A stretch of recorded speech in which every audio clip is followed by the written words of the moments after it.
এই চার প্রকারের মেয়ে কখনোই জান্নাতে প্রবেশ করতে পারবে না। তো কোন সেই চার প্রকারের মেয়ে, চলুন তা জেনে নেওয়ার আগে ইসলামকে ভালোবেসে থাকলে ভিডিওতে একটি লাইক ও চ্যানেলটিকে অবশ্যই সাবস্ক্রাইব করবেন। নাম্বার 1, যেসব মেয়েরা পায়ে নেল পলিশ দেয়। নাম্বার 2, যেসব মেয়ে হাতের নখ বড় রাখে। নাম্বার 3, যেসব মেয়েরা উটের কুজের মতো করে চুল বাঁধে। নাম্বার 4, যেসব মেয়েরা কপালে টিপ পরে এবং ভুরু প্লাক করে। এই চার প্রকারের মেয়ে কখনোই জান্নাতে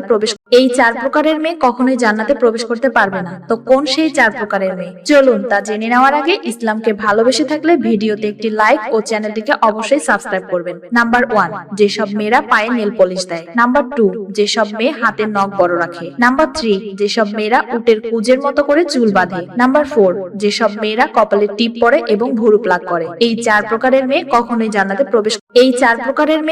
জান্নাতে প্রবেশ করতে পারবে না। তো কোন সেই চার প্রকারের মেয়ে, চলুন তা জেনে নেওয়ার আগে ইসলামকে ভালোবেসে থাকলে ভিডিওতে একটি লাইক ও চ্যানেলটিকে অবশ্যই